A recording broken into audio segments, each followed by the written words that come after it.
Hello. ரொம்ப ரீசெண்டாக ஒரு டிசிஷன், எந்த சீரியல்லையுமே பார்க்கக்கூடாது. மோசமான அம்மாக்கள், மோசமான மகன்கள், மோசமான புருஷன்கள், சேச்சே இருக்கலே வக்கர புத்தி உள்ள அம்மாமார்களை பார்க்குறதெல்லாம் ரொம்ப கஷ்டமாகவே இருக்குது. இம்பார்ட்டன்ட்னு நினச்சிருக்கிறேன். இதுகளுக்கு பேர் சீரியல்னு நினைக்கிறேன். But there are one or set of shows like they are call சீரீஸ்ன்னு நினைக்கிறேன். இது சீரியல், அது சீரியஸ்னால் ஒரு தொகுப்பாக போட்டு ஒரு ஆந்தாலஜி ஒரு எட்டு எபிசோட் போடுறாங்க. அது 8 எபிசோடு என்ன கணக்குன்னு தெரியல. அது ஏன் 9 வைக்கல, 10 வைக்கல, 7 வைக்கலன்னு தெரியல. ஏன் 8ஓட நிப்பாட்டினாங்கன்னு தெரியல. Probably it may be regarding the length of the time, அப்படி தான் இருக்கலாம்னு நினைக்கிறேன். ஓகே, அந்த மாதிரி இதில் ஒரு சீரீஸ் பார்த்தேன் கொஞ்ச நாளைக்கு முந்தி. அது வந்து பஞ்சாயத்து, ஹிந்தியில் பார்த்தேன். சும்மா தற்செயலில் பார்க்க ஆரம்பித்தேன். ரொம்ப பிடிச்சது. எஸ்பெஷலி அந்த வெரி ஃபர்ஸ்ட் எபிசோடே ரொம்ப பிடிச்சது. உதாரணமாக நம்ம ஒரு நார்த் இந்தியன் பட்டிக்காடு எப்படி இருக்குங்கிறத அச்சசலாக காமிச்ச மாதிரி இருந்துச்சு. ரொம்ப வறண்ட பிரதேசம், வீடுகள்லாம் ஒன்றும் ப்ராப்பராக பெரிய வீடுகள் அந்த மாதிரி அழகான வீடுகள்லாம் இல்லை, ரொம்ப சாதாரண வீடுகள். ஆக்சுவலாக அந்த முக்கியமான ஒரு கேரக்டர் தங்குற வீடு கூட ரொம்ப சாதாரண, அவர் வில்லேஜ் பஞ்சாயத்து இருந்தாலும் பஞ்சாயத்து தலைவருடைய வீடு அப்படி ஒன்றும் இதாக இல்லை. ஒரே ஒரு எம்எல்ஏ வீடு மட்டும் கொஞ்சம் பயங்கரமாக இருக்கும். மற்ற வீடுகள் எல்லாம் ரொம்ப ரொம்ப சாதாரணமான வீடுகள். ஆல்மோஸ்ட் ரோடே கிடையாது, சாலைகளே கிடையாது. ரோடு போடணுங்கிறதே ஒரு மெயின் இஷ்யூவாக அந்த சீரீஸில் வரும். பட் எனிவே ரோடுலாம் பயங்கர மோசமாக இருக்கும். பாதைகள்லாம் வந்து கரடு முரடாக இருக்கும்.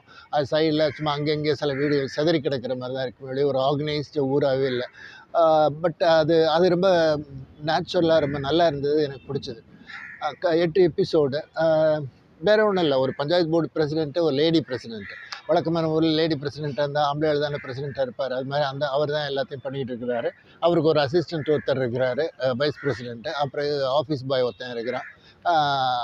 அவருக்கு ஒரு பொண்ணு இருக்குது. நம்ம ஹீரோ வந்து அங்கே வந்து ஒரு செக்ரட்டரியாக சேர்றதுக்கு வருவார். அந்த சீனை ரொம்ப நல்லாயிருக்கும். எப்படின்னு கேட்டிங்கன்னா, அவர் சரியான ஒரு பழைய வண்டியில் ஒரு யங் மேன் வர்றாரு. அந்த ஆஃபீஸ்க்கு வந்து ஆஃபீஸ் வந்து ஒரு நம்ம ரைஸ் மில் நம்ம ஊரில் இருக்கும் தெரியுமா, ஒரு மாதிரி அழுக்கா கச்சான்னு இருக்கும் இல்லையா, அது மாதிரி ஒரு வீடு இருக்குது. அதுவும் பூட்டி கிடக்குது. ஸோ லுக் வைஸும் அது ஒரு மாதிரி அதே மாதிரி திறந்து உள்ளே போன பிறகு it had a very very ordinary look. ஒன்றும் பாஷாலாம் இருக்காது. சேர், நாற்காலி, டேபிள் அந்த மாதிரிலாம் எதுவுமே இருக்குது. ரொம்ப சாதாரணமாக இருக்கும். ஸோ அதில் இருப்பாங்க. அதில் அந்த கதை அப்படியே போகும். அதில் ஒரு லவ் ஸ்டோரி வரும், ஒரு ட்ராஜடி ஒன்று வரும். அந்த வைஸ் பிரசிடென்ட்டுடைய மகன் வந்து ஆர்மியில் வேலை பார்த்துருப்பார். அவர் இறந்து போய் அவருடைய உடம்பு வரும். அதோட அந்த ஃபஸ்ட்டு செக்ஷன் முடித்தாங்க. அதுக்கு தான் கேள்விப்பட்டேன் மொத்தம் 3 செக்ஷன் எடுத்திருக்காங்க, 3 சீரீஸ் எடுத்திருக்காங்கன்னு. நான் முதல் சீரீஸ் தான் பார்த்தேன், அதுவே பிடிச்சது. ரைட்.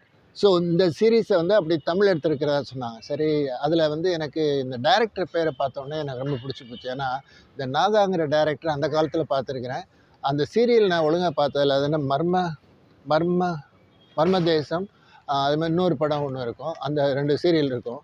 அந்த சீரியல் ரொம்ப நல்லாவே பண்ணியிருப்பாங்க. அதாவது making of the serial was good. அது வந்து எல்லாமே what you call supernatural இந்த மாதிரி தான் இருக்கும். அதே மாதிரி நம்ம ஆச்சரியப்படக்கூடிய ஒரு விஷயம் என்னென்னா, ஒய்ஜி மகேந்திரனா ஒரு ஆக்டராகவே எப்பவுமே கன்சிடர் பண்ணதால் அவருக்கு பாவம் ஒன்றும் வராது. எப்படியோ சினிமாவில் இருந்தார். ஆனால் அவர் நடித்த ஒரே ஒரு சீரியல் அந்த மர்மதேசம்னு நினைக்கிறேன். மர்மதேசமாக இன்னொரு சீரியலும் இருந்தது. அந்த 2 சீரியல் நாகா பண்ணது ரொம்ப நல்லாயிருக்கும். அந்த making of the, I am not talking but the story line and all that, but இந்த மேக்கிங் ஆஃப் த, உதாரணமாக still I remember one of the 10, 15, 20 வருஷத்துக்கு முந்தைய பார்த்த சீரியலாக இருக்கும். 1990லேயோ என்னமோ வந்ததாக என்னமோ சொல்கிறாங்க. ஒரு ஹரிக்கேன் லைட்டில் போகிற மாதிரி, ஒரு இருட்டுக்குள்ளே போகிற மாதிரிலாம் ஒரு சீன் இருக்கும், ஒய்ஜி மகேந்திரன் போகிறது. அந்த சீன்லாம் ரொம்ப நல்லாவே இருக்கும். So the making of the serial was very really good. அதுக்கு பிறகு வந்து ரமணி எல்லாருக்கும் தெரிஞ்சுக்கணும்னு நினைக்கிறேன். Fantastic serial. அது வந்து என்ன, இப்போ வந்து அதனுடைய கம்மிங் பேக் எப்படின்னா, இதில் வாட்ஸ்அப்பில் அப்பப்போ சின்ன பிட்டாக போட்டு விடுறாங்க. Really good. அதாவது இந்த வயிறு குலுங்க சிக்கலாம் வைக்க வேணாம். நம்மளுடைய இதழ்கள் லேசாக விரிகிறது, அளவுக்கு ஒரு புன்னகை பண்ணுற அளவுக்கு அது இருக்கும் இல்லையா, அது ரொம்ப அழகாகவே இருக்கும். அந்த ரமணி ஒரு சின்ன வயிற்றுச்சல் என்ன, அந்த ரமணி மாதிரி ஒரு காமெடி, ஒரு நல்ல சென்ஸ் ஆஃப் ஹியூமரோட ஒரு சீரியல் எதுவுமே அதுக்கு முந்தியும் வரல, பிந்தியும் வரலன்னு நினைக்கிறேன். ப்ராப்ளம் எனக்கு தெரிஞ்சு அதுவும், ஐயோ நம்ம இவர் இறந்து போயிட்டார் விவேக், அவருடைய அசிஸ்டன்ட் சேர்ந்து ஒரு சீரியல்லாம் ஒரு எடுத்தாங்க, நான் காமெடின்னு சொல்லி, திராபை. ஸோ அதுவும் அவர் சினிஃபில் என்ட்ரு ஆகும்பொழுதும் அது நம்ம காலேஜ் ஸ்டூடெண்ட் வேறு கேள்விப்பட்டோன்னு நல்லா வரணும்னு ஒரு சின்ன ஆசை ஒன்று இருந்துச்சு. பட் அவர் கிடைச்ச சான்ஸ் அவர் வந்து குப்புற போட்டிருந்தார். அதனால் அந்த இது வரைக்கும் டிவியில் வர்ற சீரியல்ஸில் ஒரு காமெடிங்கிறது ரமணியை தவிர வேறு எதுவுமே எனக்கு கண்ணில் படலை இது வரைக்கும். ஓகே, அதனால் அந்த டேரக்டர் அதே மாதிரி அவர் பொன்னியின் செல்வன் எடுக்க போகிறதாக ஒரே ஒரு சின்ன நம்ம மருதநாயகத்துக்கு ஒரு இன்ட்ரோ கொடுத்த மாதிரி பொன்னியின் செல்வனுக்கு ஒரு இன்ட்ரோ கொடுத்துருந்தாரு. அதில் கூட ஒரு டிஃபெக்ட் கூட பார்த்தேன். இப்போ ஒரு பல்லக்கு காமிப்பாங்க, பல்லத்தில் இன்னைக்குள்ள காஞ்சிபுரம் சேலைங்கிற மாதிரி கிளியராக தெரியும். அந்த மாதிரி எடுக்க போகிறாங்க, பட் இட் வாஸ் ட்ராப் போல இருக்குது.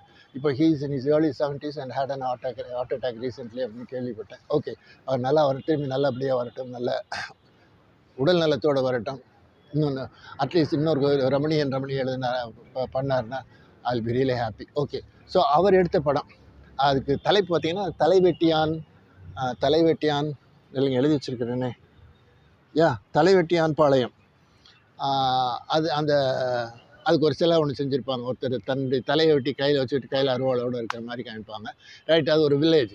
இதில் எனக்கு ஃபஸ்ட் எபிசோடு பார்த்தோன்னே கொஞ்சம் அங்கே ஃபஸ்ட் எபிசோடு ரொம்ப அட்ராக்டிவாக இருந்துச்சு. பிகாஸ் அந்த நேட்டிவிட்டி அப்படியே இருந்தது. ஒரு ஒரு ஒரு ஒரு ஒரு கிராமம், அந்த கிராமத்து சூழல், அங்கே உள்ள மக்கள் எல்லாம் அப்படியே அந்த சொல்கிறேன் இல்லையா, அந்த ஒரு பஞ்சாயத்து ஆஃபீஸ்னு ஒன்று போட்டிருப்பாங்க. சும்மா ஒரு ஷெட்டு மாதிரி தான் இருக்கும்.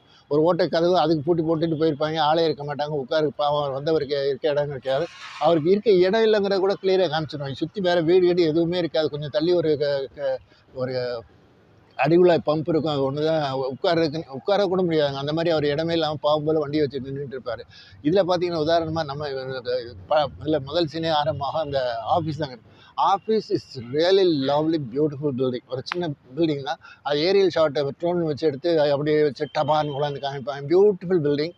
உள்ளே போனால் எல்லாம் இது போட்டு டைல்ஸ் போட்டு அழகாக இருக்கும். அதில் முன்னால் ஒரு சின்ன பிளாட்ஃபார்ம் போட்டு அதில் ஹையர் அஃபிஷியல் பஞ்சாயத்து பிரசிடென்ட் உட்கார ஒரு டேபிள், மற்ற ஆளுகளுக்கு வேறு டேபிள் அப்படின்ற அழகாக இருக்கும். Very neatly maid building. So அதை பார்த்தோன்னே எனக்கு கொஞ்சம் ஏமாற்றமாக இருந்தது.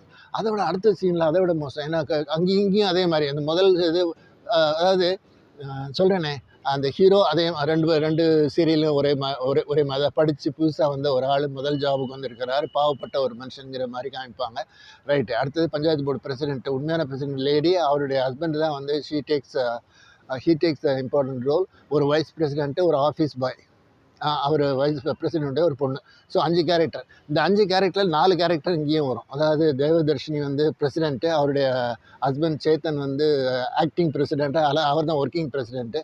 அவருக்கு அசிஸ்டன்ட் மாதிரி அவருடைய மாப்பிள்ளை மச்சான் ஒருத்தர் வருவார். அப்புறம் ஒரு ஆஃபீஸ் பாய் ப்ளஸ் சித்தார்த்துங்கிற யங் ஃபெலோ. ஸோ இதில் அந்த பொண்ணை விட்டுட்டாங்கன்னு வச்சுக்கோமே. மற்றபடி 5 கேரக்டர்ஸ் அப்படியே இருப்பாங்க. ஸோ இவருக்கும் அங்கே போவார், சாவி இருக்காது, உடனே சாவி தேடி அப்படி போவார். அப்புறம் கொஞ்சம் நைட் ஆகிடும். நைட்டு இஸ் கோயிங் டு பிரசிடென்ட்ஸ் ஹவுஸ்ன்னு காமிப்பாங்க. அதையும் ட்ரோன் ஷாட் பார்த்தீங்கன்னா, ரோடு சிமெண்ட் ரோடு, கம்ப்ளீட்டாக ஸ்ட்ரீட் லைட்ஸ் அழகாக போட்டிருக்கும். அப்படியே போவார். நமக்கே என்னடா நம்ம ஊராட இவ்வளோ அழகாக இருக்குது அப்படின்னு தோணும். அங்கே போன முதல்ல ஒரு கடையில் கேட்பார். அந்த கடை சைட் லுக்கில் பார்த்தா சிறுசாக தெரியும். உங்கள் ஃப்ரண்ட் லுக் பார்த்தீங்கன்னா நல்ல பக்கா ஷாப்பாக இருக்கும். ஒரு குட்டி மால் மாதிரி இருக்கும்னு வச்சுக்கோங்க. அப்புறம் அங்கேருந்து தள்ளி போவார். ஒரு சின்ன பெட்டி கடை இருக்கும். ஒரு அம்மா மட்டும் இருக்கும். அந்த வீட்டையும் தூரத்தில் காமிப்பாங்க. அழகாக பெயிண்ட் பண்ணியிருக்கோம். நீட்லி பெயிண்டட் அண்ட் அழகாக இருக்கும். அந்த வீடை பார்க்குறீங்க. ஒரு பெரிய ஜன்னல் மாதிரி வச்சு அதான் அவங்களுக்கு கவுண்டர் மாதிரி வச்சுருப்பாங்க. ஸோ அங்கே போய் கேட்பார். ஸோ இந்த ரோடு, ஸ்ட்ரீட் லைட்ஸ், அதுவும் சிமெண்ட் ரோடு ப்ளஸ் இந்த கடைகள், இதெல்லாம் அங்கே இருக்கிற ஆட்கள் எல்லாம் பார்க்கும்பொழுதுமே அந்த நேட்டிவிட்டியை கம்ப்ளீட்டாக அடிபட்டு போச்சு. என்னடா நாகா இப்படி பண்ணிட்டாரு அநியாயமா அப்படின்னு கொஞ்சம் சோகமாகிட்டேன். ஏன்னா முதல்ல அந்த எபிசோட் எவ்வளோ பிடிச்சதோ அதுக்கு நெகட்டிவாக அந்த எபிசோட் இருந்துச்சு. நிப்பாட்டிடலாமான்னு நினச்சேன். அப்புறம் நாகாவுக்காக சரின்ட்டு செகண்ட் எபிசோட், தேர்ட் எபிசோடு பார்த்த பிறகு கொஞ்சம் நல்லா இருந்தது. இது நல்லா இருந்த sense, I won't say compared to that one. அந்த மீனிங்ஃபுல்லாக அப்படிலாம் பார்த்தீங்கன்னா அதெல்லாம் அந்த கம்பேரிசன் பண்ண முடியாது. பட் அந்த comedy very light comedy. As is it's not very லாஃப்டர்லாம் வராது. ஒரு you will get a now and then good smile அப்படின்னு ஒரு ஜோக் அடிக்கிற மாதிரி இருக்கும். ரொம்ப நல்லா இருக்கும். அது மாதிரி இவங்க 2 பேரும் ரொம்ப நல்லாவே பண்ணியிருக்காங்க. Chetan and his wife Devadarshini 2 பேரும் நல்லாவே பண்ணியிருக்காங்க. ஹீரோ வர்ற பையன் பேர் இன்னும் ஒரு அபிஷேக்னு ஒரு பேர் போட்டுருந்துச்சு. அவருக்கு நல்ல சான்ஸ் இது. ஆனால் அதை அவர் ஃபுல்லாக யூட்டிலைஸ் பண்ண நினைக்கிறேன். கண்ணை நல்ல முட்டை முழி கண்ணை வச்சுருக்காரு. அதுக்கு ஒரு பெரிய கண்ணாடி போட்டிருக்காரு. அது எல்லாமே அவருக்கு காஸ்டியூம் வைஸ் நம்ம ஒழுங்காக சூட் ஆகாது. பட் இன்னும் கொஞ்சம் வெரைட்டி காமிச்சிருக்கலாம். எல்லாத்துக்குமே ஏறக்குறைய ஒரே மாதிரி திருன்னு முடிக்கிற மாதிரி தான் காமிக்கிறாருன்னு நினைக்கிறேன். ஒரு நல்ல சான்ஸ் அவர் மிஸ் பண்ணிட்டாருன்னு நினைக்கிறேன். Anyway, so 8 serial. அதில் இங்கே அங்கே கொஞ்சம் பாலிடிக்ஸ் நிறையா இருந்துச்சு. பிரசிடெண்ட்டுக்கும் எம்எல்ஏக்கும் தகராறு வரும். ரோடு யார் போடுறது, யார் பேரில் போடுறது, யார் எந்த இடத்துல போடுறது, இந்த மாதிரி தகராறுகளே ரோடே வராது. அதே மாதிரி அவர் பயங்கரமாக அவர் வீட்டில் சுரக்காய் என்னமோ வளர்ந்துருக்கும், அதை கொண்டு போய் பெருசாக கொடுப்பாரு யார் எம்எல்ஏக்கு பிரசிடென்ட்டு. அவர் அதை தூக்கி போடுவார். அதே மாதிரி இங்கே வந்து அங்கே சுரக்காய்னா இங்கே வந்து முருங்கைக்காய், பிரசிடென்ட் வீட்டில் முருங்கைக்காய் பறிச்சிருக்கும், அதை கொண்டாந்து எல்லாத்துக்கும் டிஸ்ட்ரிபியூட் பண்ணிகிட்டு இருப்பார். இந்த மாதிரி சில விஷயங்கள் தேவையில்லாமல் காப்பி இதெல்லாம் அந்த விட்டுருந்துருக்கலாம்னு நினைக்கிறேன். அதில் என்ன அப்படின்னா, இந்த கோர் ஆஃப் த சீரியல் இருக்கு இல்லையா, ரெண்டு பேரும் கம்ப்ளீட்லி டிஃப்ரெண்ட். அங்கே வந்து பாலிடிக்ஸ் இருந்தது, ரொமான்ஸ் இருந்தது, ஒரு ட்ராஜடி இருந்துச்சு. இங்கே வந்து இது எதுவுமே இல்லை. Only slight comedy, but easy flowing. நம்ம ஒரு மாதிரி உட்காந்து பார்க்குற அளவுக்கு நல்லா இருக்குது. ஐ ஒன்ட் சே ப்ரில்லியன்ட் சீரீஸ்ன்னு சொல்ல மாட்டேன், பட் நல்லா இருக்குது. முதல் ஒரு எபிசோட் தாண்டின பிறகு அந்த அந்த காம்பினேஷன் நல்லாயிருக்கும். யார் அந்த 4 பேர், president, wise president, office boy, hero, இந்த 4 பேருடைய இது நல்லாயிருக்கும். அதாவது அவர் பாவப்பட்டு இருப்பார், செக்ரட்டரி, அவருக்கு ஒன்றும் தெரியாது இந்த ஏரியாவில். அந்த மாதிரி ஒரு சூழ்நிலை, அவருக்கு ஃப்ரெண்டே கிடைக்காது. அதில் பாவம் ஒரு ஃபோனில் அவர் பேசுகிற ஒரு அவன் ஐடியில் வேலை பார்த்துக்கிட்டு இருப்பான். Chennai, he is from Chennai, that particular guy. சென்னையிலேருந்து இது வந்து திருநெல்வேலி டிஸ்ட்ரிக்ட்னு காமிக்கிறாங்க. திருநெல்வேலி அதில் ஒன்று சொல்லும்போது, திருநெல்வேலி டிஸ்ட்ரிக்டில் வரும்பொழுது அவர் பிரசிடென்ட் மட்டும் சொல்லும்போது போல இங்கே இருக்குல்ல அப்படி சொல்லுவாரே ஒழிய வேறு திருநெல்வேலி முகங்கள், திருநெல்வேலி ஆக்சென்ட், திருநெல்வேலி இதெல்லாம் எதுவுமே இல்லை. அதில் 2-3 சீன் நல்லா இருந்துச்சு. ஒரு ஃபைட்டிங் சீன் ஒரு இடம் இருக்கும், அழகான இடம். என்ன கேட்டால் அந்த இடத்தெல்லாம் வச்சு அவங்க கொஞ்சம் எக்ஸ்ப்ளாய்ட் பண்ணி, நல்ல லொக்கேஷன், ஒரு தண்ணி கிடக்கிற ஒரு கம்மா மாதிரி இருக்கும், அங்கே தான் ஃபைட் சீன் இருக்கும். அது ரொம்ப ஜாலியாக இருக்கும். ஃபைட் சீனாக பெரிய டாம் டூம் சண்டைலாம் இல்லை, ஜாலியான ஒரு சண்டை இருக்கும். அது ஒன்று. இன்னொரு சீன் இது, அதுவும் நல்லாயிருக்கும். இந்த லொக்கேஷனை பொறுத்தவரையிலும் இந்த சண்டை போடுற சீன் ரொம்ப நல்லாயிருக்கும். அப்புறம் இவங்களுக்குள்ள இந்த சின்ன சின்ன தகராறுகள் வரும், தண்ணி அடிக்கிறது, இந்த மாதிரி இது காணாமல் போகிறது. உதாரணமாக தண்ணியை போட்டுட்டு இப்போ பாவம் இருக்குது, அவன் வந்து என்ன சொல்லியிருப்பான், ஆஃபீஸ்லேருந்து நீ டூர் கூப்பிட்டு போகிறாங்கடா, ஃப்ரீயாடா, ஆமாடா, அவங்களே காசு, அவங்களே செலவு, அங்கே போனால் தண்ணியில் நல்லா அடிக்கலாம்டா, ஜாலியாக இருக்கலாம்டா, ஸ்விம்மிங் பூல் இருக்குடா, அதுக்கு அவன் கேர்ள் ஃப்ரெண்டோட அவன் பூஸ் பண்ணிக்கிட்டு இருக்க மாதிரிலாம் வீடியோ எடுத்து அனுப்புவானே. இவனுக்கு ஒரே சோகமாக போயிடும். தண்ணி அடிக்காத பையன் பக்கத்து ஊருக்கு போய் 2 பேரை வாங்கிட்டு வந்து கதவை திறந்துச்சு குடிச்சிடுவான். அதில் வந்து அவங்க மானிட்டர் ஒன்று இருக்கும், அந்த மானிட்டரை தூக்கிட்டு போயிடுவாங்க. மானிட்டர் தூக்கிட்டு போன உடனே ஒன்று போலீஸில் கம்ப்ளைண்ட் பண்ணுவாங்க. போலீஸ் வந்து இவனே சந்தேகப்படும், இவன் தான் வேணாம் ஏன்னா அவருக்கே கம்ப்யூட்டர்னா என்னன்னு தெரியல, மானிட்டர்னா என்னன்னு தெரியல. அவருக்கு ஒரு சின்ன தகராறு இன்ஸ்பெக்டருக்கு. அதுக்கு பிறகு சாமியார்கிட்ட போய் மை வச்சு கேட்கலான்னு போவாங்க. சாமியார் வந்து அப்படி போட்டு பார்த்துட்டு போன இடத்துல திரும்பி வந்துடும் அப்படின்னு ஜோசியம் சொல்லிடுவார். அப்போ பார்த்தா அடுத்த நாள் அவர் கால் முன்னால் அந்த இது கதவுக்கு முன்னால் அந்த மானிட்டர் உட்காந்துருக்கும். என்னென்னு கேட்டால் அதில் ஒரு ஸ்லிப் எழுதி வச்சுருப்பாங்க, இதில் நாடகம், சீரியல் எதுவும் வரவில்லை, ஆகவே நீங்களே வைத்துக்கொள்ளவும் அப்படின்னு சொல்லி. அதாவது அவங்க வந்து மானிட்டர் வந்து டிவி நினச்சிட்டு எடுத்துகிட்டு போயிட்டாங்க. அவங்க பார்த்தா அதில் ஒன்றும் வரல, அதனால திருப்பி வந்து நல்ல மனுஷங்க வச்சுட்டு போயிட்டாங்க. அந்த சாமியார் என்ன சொல்லியிருக்காரு, இப்போ சோழிலாம் போட்டு பார்த்து நீங்கள் போனது வந்து அதே மாதிரி வந்துடும் அப்படின்னு சொல்லியிருப்பார். ஸோ அப்போ யார் தூக்கியிருக்காருன்னா அவர் தான் தூக்கியிருக்காருங்கிறத ரொம்ப இன்டெரக்டாக காமிக்கிறாங்கன்னு வச்சுக்குவோம், ரைட். ஸோ இந்த மாதிரி லைட் காமெடியாக போகும். அதில் வந்து இவன் வந்து கேட் எக்ஸாமுக்காக ப்ரிப்பேர் பண்ணிகிட்டு இருப்பான், எப்படியும் எம்பிஏ படிச்சிடணுங்கிற ஒரு ஆசையில். ஏன்னா இப்போ ஃப்ரெண்டு வந்து நல்ல ஜாபில் இருக்கான், அது மாதிரி ஒரு ஜாபுக்கு போகணுன்னா எம்பிஏ வேணுங்கிறக்காக நம்ம கஷ்டப்பட்டு படிச்சுக்கிட்டு இருப்பான். பட் எக்ஸாம் வந்து அவ்வளோ சரி இருக்குது. அந்த இதெல்லாம் நல்லாயிருக்கும். அவர் பேர் சேத்தன் வந்து எத்தாப்பில் உட்காந்துட்டு அவனுக்கு டீ காஃபிலாம் வாங்கி கொடுத்து, அதாவது அவன் வந்து ஒரு சோகத்தை போலீஸ் ஏன்டா நீ இப்படிலாம் பண்ணுற அப்படிங்கும்போது எனக்கு லைஃபே விரக்தியாக போச்சு. ஒரு ஃப்ரெண்ட்ஸ் கிடையாது, கம்பெனிஷிப் கிடையாது, பேசுகிற ஆள் கிடையாது, எனக்கு எதுவுமே இல்லை, மம்போன்னு நான் உட்காந்துருக்கேன் அப்படின்ற உடனே அப்போ சொல்லிட்டு போயிடுவான். அவன் சோகத்தில் இருப்பான், அதனால தான் தண்ணி அடித்தேன் அப்படிமா. கொஞ்ச நேரம் கழிச்சு நைட்டு வந்து கதை தட்டுவாங்க, பார்த்தா president, vice president, office boy biryani பியரோட வந்து கும்புன்னு நிற்பாங்க. நைட்டு இருட்டில் உட்காந்து தண்ணி அடிப்பாங்க. அதாவது தே ஷோ த காம்ரேடரி. பட் இவன் வந்து அதை ரொம்ப என்ஜாய் பண்ண மாட்டான். இவன் அப்போவும் அவன் கொஞ்சம் விலகி இருக்கிற மாதிரி தான் காமிப்பான். அவன் வந்து அதோட மிங்கிள் பண்ணுற மாதிரி, இன்னும் கொஞ்சம் நெருக்கமாக போகிற மாதிரி காமிச்சிருந்தா இதோட நல்லா இருந்திருக்கும்னு நினைக்கிறேன். ரைட்டு. அவருக்கு பிரசிடென்ட்டுக்கு ஒரு பொண்ணு, அந்த பொண்ணு டிகிரி முடிச்சுட்டு மேத்ஸு எம்பிஏ போகணுன்னு சொல்லிக்கிட்டு இருக்குது. ஸோ இவர் வந்து இந்த கேட் எக்ஸாமை பற்றி இன்டெரக்டாக கேட்பார். அவங்க அதே மாதிரி வழக்கமாக இருக்கிற மாதிரி ஜாதியை கேட்பாங்க. நீங்கள் என்ன ஆளுங்க அப்படின்னோடனே, எனக்கு அந்த ஆளுக்கு மேலெல்லாம் நம்பிக்கை இல்லை, நான் மனுஷன் அவ்வளோதான் அப்படின்ட்டு அவர் வழக்கமான தத்துவங்கள்லாம் பேசுவார். உடனே பிரசிடென்ட்டுக்கு ஒரு மாதிரி பிடிச்சிடும். எனக்கு டவுரி, எனக்கு ஜாதி சொல்ல மாட்டேன், எனக்கு டவுரியெல்லாம் வேண்டாம் அப்படின்னு. அப்போ அவங்க உடம்புல எதுவும் குறை இருக்கா அப்படின்னு பிரசிடென்ட் கேட்பார். ஏன்னா அது திருநெல்வேலி பக்கம் திருநெல்வேலி பக்கம் நிறைய இடங்கள் டவுரி எதுவும் வேணாம் அப்படின்னா, அப்புறம் எதுவும் தகராறு இருக்கா அவர்கிட்ட அப்படின்னு கேட்பாங்கங்கிறது ஒரு 50s வந்து நம்ம சாதாரணமான உண்மையாக இருந்துச்சு. இப்போ அப்படி தான் இருக்கும்னு நினைக்கிறேன். ஸோ அந்த மாதிரிலாம் கேட்பாங்க. அதனால் அவருக்கு வந்து இந்த பிரசிடென்ட்டுக்கு இந்த நம்ம செக்ரட்டரியை பிடிச்சிடும். பையனுக்காக பொண்ணுக்காக பேசலாம்னு நினைக்கும் போது ஒய்ஃபை நினச்சா பயமாக இருக்கும். ஏன்னா அது கேஸ்ட் மட்டும் அந்த ஆள் என்ன ஜாதினே தெரிலன்னு அவள் சொல்லிக்கிட்டு இருப்பாள், அதனால் அது முடியாதுன்னு இருக்கும்.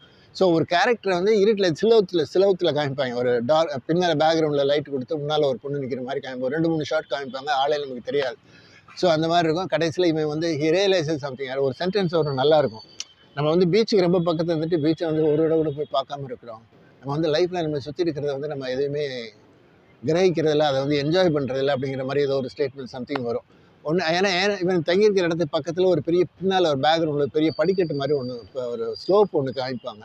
உடனே அதில் ஏறி போனால் அப்போ தான் ஏற்கனவே ஒருத்தர் சொல்லியிருப்பார், மேலே போய் பாருங்கள் இந்த ஊருடைய அழகே தெரியும் அப்படி இப்படின்னு சொல்லியிருப்பார். சரின்ட்டு இவன் மேலே போகிறான். மேலே இருந்து பார்த்தா அந்த ஏரியல் வியூவில் வீடுகள் கோயில்கள் எல்லாம் நல்லா அழகாக தெரியுது. அப்படி இறங்கி வரலான்னு நினைக்கும் போது ஒரு பாட்டு சத்தம் கேட்குது. சரின்ட்டு அப்படியே அந்த பக்கம் போகிறான். அங்கே மரத்துக்கு கீழே ஒரு பொண்ணு இருந்துட்டு இந்த ஐயோ டிஎம்எஸ் பாட்டு, ஒரு தாய்மானவர் பாட்டா ஏதோ ஒரு பாட்டு, தத்தி தித்து அப்படின்னு ஏதோ வருமே, அந்த பாட்டை அந்த பொண்ணு பாடிக்கிட்டு இருப்பார். இவர் தெரியாமல் போய் நின்று பார்த்தோன்னே அவளும் பார்த்துறா, ஹலோ அப்படின்னு சொல்லிடு. அவள் ரெகனைஸ் பண்ணுறாரு ஹீஸ். ஏன்னா அவள் வீட்டில் இருட்டிலேருந்து அவள் பார்த்துருக்கா, இவன் பார்க்கல. அதனால் என்ன இது என்ன தமிழ் ரேப்பான்னு கேட்பாங்க அவள் பாடினது. அவள் ஆமான்னு சிரிப்பா. அந்த அண்ணன் 2 பேரும் தே கெட் உங்களை எனக்கு தெரியுங்கிற, எப்படி தெரியும், வீட்டுக்கு வந்திருக்கிறீங்களே, இங்கே தானே செக்ரட்டரி அப்படிங்கிறா. நீங்கள் அப்படின்னா நான் பிரசிடென்ட்டுடைய அம்மாவுடைய பொண்ணு அப்படிங்கிறார். படத்தை அதோட முடிச்சிடறாங்க. ஸோ அடுத்த சீரீஸில் இவங்க 2 பேரும்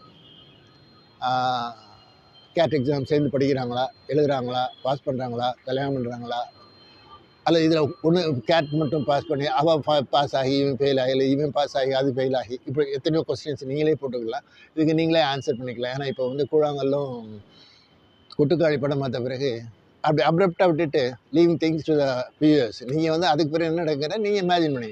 ஸோ அந்த கேர்ளை வந்து அவள் நான் தான் பிரசிடென்ட் டாக்டருமா, அப்படியே கேமரா ரிசீட் ஆகும். இந்த series comes to an end. பார்த்து முடிக்கும்போது என்ன தோணுச்சுன்னா, ஒரு மெல்லிய புன்னகைன்னு சொல்லுவாங்கல்ல, அந்த புன்னகையோடு அந்த சீரீஸ் எல்லாமே பார்க்க முடியும். கொஞ்சம் நான் சொன்ன மாதிரி இந்த நேட்டிவிட்டி ரொம்ப கம்மி. அந்த அதுவும் சொல்கிறேன்ல, இந்த ஏலங்கிறது மட்டும் அடிக்கடி வருது. இந்த அங்கன போகிறது இங்கன போகிறது அந்த மாதிரி ரொம்ப வேர்ட்ஸும் ரொம்ப இல்லை. அந்த லே சவுண்டு தான் அதிகமாக வரும். அது நம்ம பிரசிடென்ட் அடிக்கடி என்ன அந்த இப்போ ஆஃபீஸ் பாய் அப்படி இல்லை அங்கே வா அப்படின்னு தான் அவங்க கூப்பிடுவார். ரொம்ப அதெல்லாம் நல்லா தான் பண்ணியிருக்கிறாங்க. பட் நேட்டிவிட்டி ரொம்ப கம்மி. ஒருவேளை இப்படி எனக்கு ஒரு சின்ன சந்தோஷம் வந்துச்சு. ஒருவேளை நார்த் இந்தியன் வில்லேஜ்னால் இவ்வளோ மோசமாக இருக்கும், நம்ம சவுத் இந்தியன் வில்லேஜ் வந்து கொஞ்சம் நல்லாவே இருக்குது அப்படிங்கிறத எடுத்துக்கலாம். ஏன்னா ரோடு, அந்த பில்டிங் எல்லாமே நல்லா இருக்கிற மாதிரி காமிச்சிருப்பாங்க. சில இடங்களில் ரோடுகள் மோசமாக இருக்கலாம், அது நம்ம டவுன்லேயே இருக்குது. பட் அந்த மாதிரி மெயின் ரோடு இதெல்லாம் வந்து தரவு ரோடு. அண்ட் அந்த ஊரில் வந்து இந்த ஆட்டோங்கிற பேச்சில் வந்து ஆட்டோ வந்து ஈஸிலி அவைலபிள். நல்லாயிருக்கும். ஒரு மாதிரி அது சீரியல் பார்க்கக்கூடாது அப்படின்னு ஒரு டிசிஷன் எடுத்தோடனே சீரீஸ் மேலே ஒரு லவ் வந்துடுச்சு. இப்போ இது பார்த்தோன்னே கூட கொஞ்சம் பிடிச்சி. ஏன்னா as I said, with a good smile we can keep looking at the series throughout. ரொம்ப ஜாலியாக இருக்கும், பார்க்கலாம். So I think I wish Naga a speedy recovery and come back with another Ramanian. That's my wish. Okay, thanks a lot. Bye. Good night.